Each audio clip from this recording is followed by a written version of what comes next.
بسم اللہ الرحمن الرحیم۔ شروع کرتا ہوں اللہ کریم کے بابرکت نام سے جو ظاہر اور چھپی ساری کائناتوں کا اکیلا خالق اور مالک ہے۔ حقوق، ذات، صفات اور صفات کے تقاضوں میں کوئی اس کا شریک نہیں اور نہ ہی وہ شرکت کو جائز رکھتا ہے، اور انگنت رحمتیں نازل ہوں آپ صلی اللہ علیہ وسلم کی ذات اقدس پر، جنہیں اللہ کریم نے سارے عالم کے لیے رحمت بنا کر بھیجا، اور آپ کی آل پر۔ مالک بن دینار رحمہ اللہ فرماتے ہیں، گرمیوں کا موسم تھا، گرمی اتنی تھی کہ پرندے بھی درختوں کے سایہ میں چھپ کر بیٹھ گئے تھے، اور ہو کا عالم تھا، سورج آگ برسا رہا تھا، کوئی زیرو باہر نظر نہیں آتا تھا۔ اتنے میں مجھے کسی ضروری کام کی وجہ سے باہر نکلنا پڑا۔ دیکھا کہ ایک نوجوان جو دونوں ٹانگوں سے معذور ہے اور اپنے جسم کو گھسیٹتے ہوئے آگے چلا جا رہا ہے۔ بڑا حیران ہوا، قریب آیا تو میں نے دیکھا کہ اس کا چہرہ گرمی کی وجہ سے سرخ ہوا ہے، کپڑے پسینے میں شرابور۔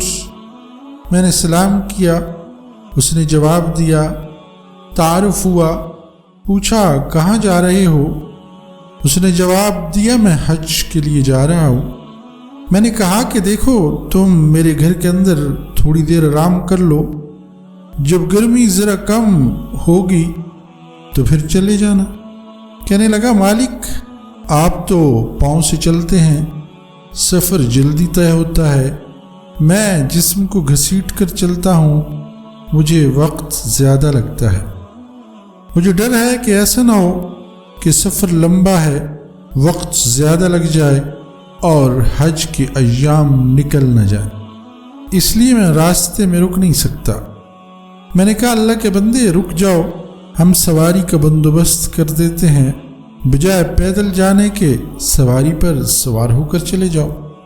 مالک بن دینار فرماتے ہیں کہ جب میں نے یہ کہا تو نوجوان نے غصے کی نظر سے میری طرف دیکھا، کہنے لگا، مالک میں تو تمہیں عقل مند سمجھتا تھا، آج پتہ چلا کہ تم تو عقل سے بالکل عاری ہو۔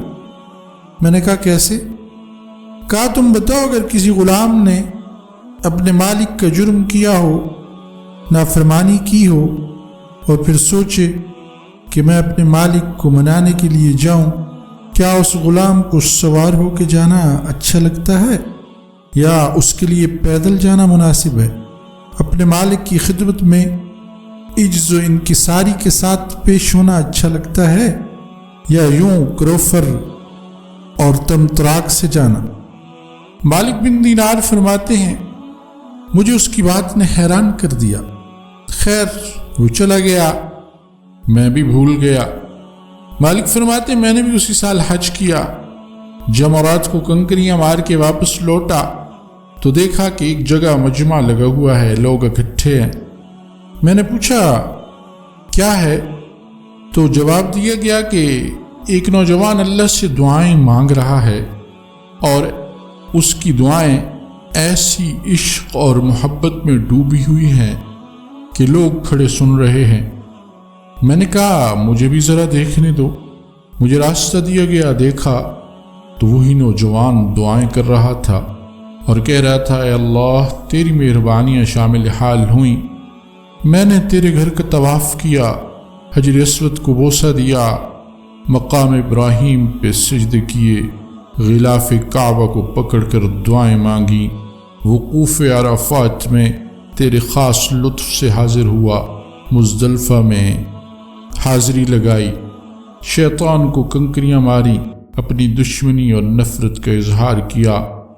اے اللہ اب قربانی کا وقت آ گیا، سب حجاج اپنی استعداد کے مطابق کھڑے ہیں، قربانیاں کر رہے ہیں، جانوروں کی قربانی دے رہے ہیں، اور یا اللہ تو جانتا ہے کہ میرے پاس تو احرام کے کپڑوں کے سوا کچھ بھی نہیں۔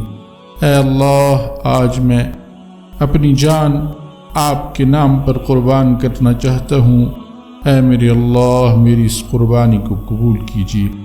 مالک بن دینار فرماتے ہیں مجمع کے سامنے اس نے یہ بات کہی، کلمہ پڑھا اور اس کی روح پرواز کر گئی۔